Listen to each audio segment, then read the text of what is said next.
Muchas gracias, Miguel. Muchas gracias a COFAS por la invitación. A mí, afortunadamente, me toca hablar de los países emergentes, que es lo que en este momento va mejor. Como sabéis, en esta situación económica que nos ha tocado vivir, las economías van a dos velocidades. Los países desarrollados crecen lentamente, unos dentro de los desarrollados más que otros. Estados Unidos y Alemania, por ejemplo, son los que más crecen, con un crecimiento de todas formas inseguro, vacilante. Los países periféricos de la eurozona, los que menos crecemos. Afortunadamente, Alemania y Estados Unidos son las dos economías más grandes de Occidente y eso, lógicamente, favorece el que tiren de la economía mundial. También el Reino Unido, que tiene su propia moneda, pues está creciendo por encima del 2%. Y los emergentes, con ritmos de crecimiento del 6,5%, encabezados por China y por todos los otros tres países BRIC, India, Rusia y Brasil, pues dan que el crecimiento mundial este año y el año que viene en torno al 3,5%, lo cual quiere decir que ya hemos salido de la crisis, que hemos salido de la recesión. Unos más rápidamente que otros, seguimos teniendo problemas. Podríamos enumerar: Estados Unidos tiene un fuerte problema de endeudamiento público, un fuerte problema de endeudamiento de las familias, el tema del desempleo. Estados Unidos tiene un déficit importante en su cuenta corriente y, desgraciadamente, el paro sigue siendo un problema tanto en Estados Unidos como en Europa. A veces habla demasiado de Estados Unidos. A veces Estados Unidos da un paso para atrás, como dio ayer con el tema del paro, y a veces da dos pasos para adelante. Estados Unidos va reduciendo su tasa de desempleo, la tiene en el 9%, Europa la sigue manteniendo en el 10%, pero es que Estados Unidos tiene un consumo que es el motor de la economía mundial hasta ahora y, por tanto, su tasa de desempleo es muy importante. Y vemos cómo los emergentes, en cambio, se están comportando relativamente bien. Ya se comportaron así cuando la crisis de las Torres Gemelas, cuando el pinchazo de las .com, donde la economía mundial salió en V. Ahora las economías salen más renqueantes.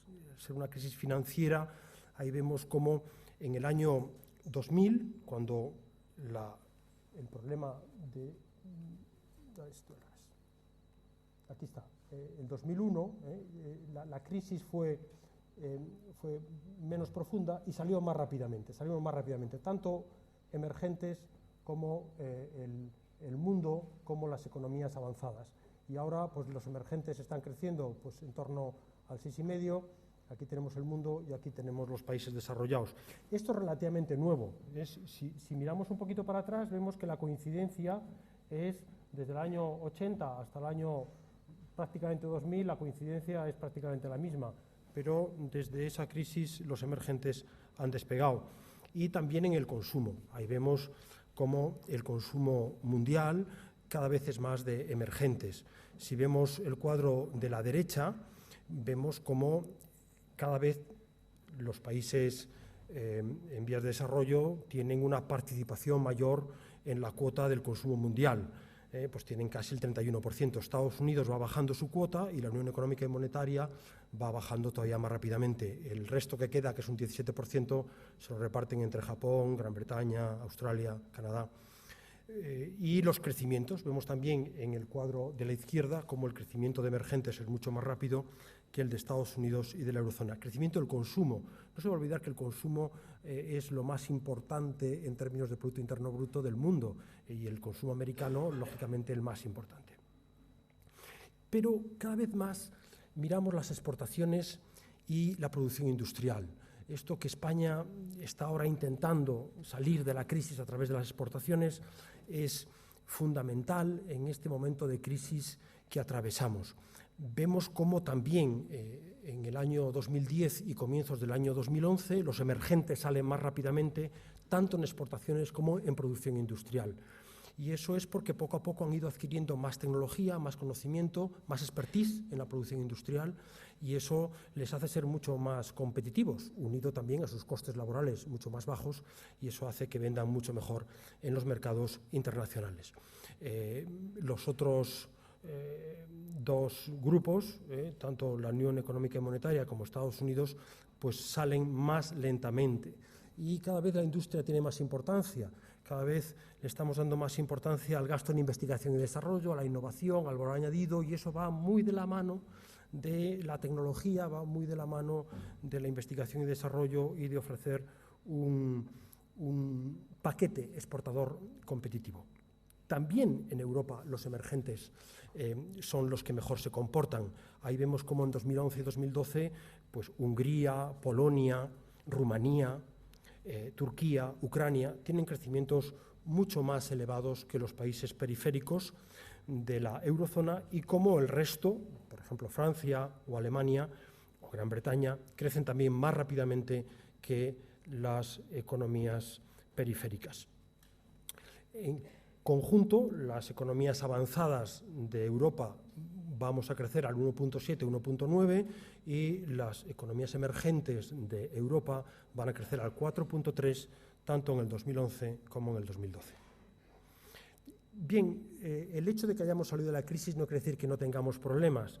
Tenemos problemas porque hay convulsiones en la zona de Oriente Medio, tenemos problemas porque como consecuencia de esas convulsiones está subiendo el precio del petróleo, no en estos días, que se ha estabilizado hoy alrededor de los $115 barril, pero no hace mucho estaba a $35 barril. Tenemos el problema de Japón, que tampoco parece que vaya a tener grandes dificultades.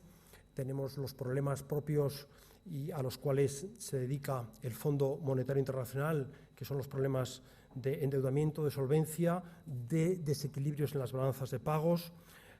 Está todo el problema de la deuda pública en los países periféricos del euro, Irlanda, Grecia, Portugal, España, Italia. Me ha llamado la atención, por primera vez, el The Economist de esta semana, España, que ocupaba siempre el segundo puesto en términos absolutos en déficit por cuenta corriente, en términos absolutos después de Estados Unidos.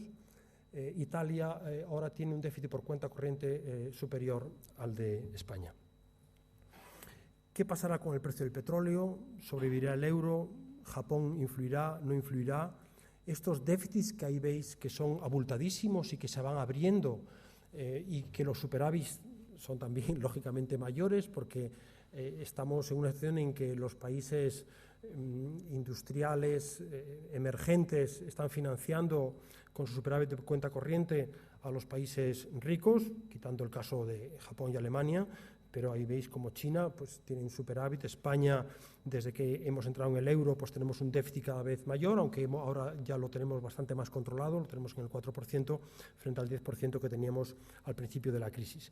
Pero esos desequilibrios en las cuentas corrientes, esos desequilibrios en el ahorro mundial, poco a poco tendrán que irse reduciendo y tendrán, lógicamente, que ajustar las economías que gastamos más de lo que invertimos, tendremos que ajustar el gasto, y los países como China o como Alemania tendrán que poner más énfasis en el consumo, así lo está haciendo ya China a través de las últimas decisiones del Partido Comunista de aumentar el consumo interno, mejorar el nivel de vida que buena falta hace en China, apreciar poco a poco su moneda para que importen más y exporten menos. Y, lógicamente, el caso de China pues, podría ser parecido al que debían seguir otros países con superávit en su cuenta corriente. A la vez que nosotros tenemos que hacer justamente lo contrario, reducir nuestra demanda interna y crecer a través de la demanda externa, que es precisamente lo que está haciendo España.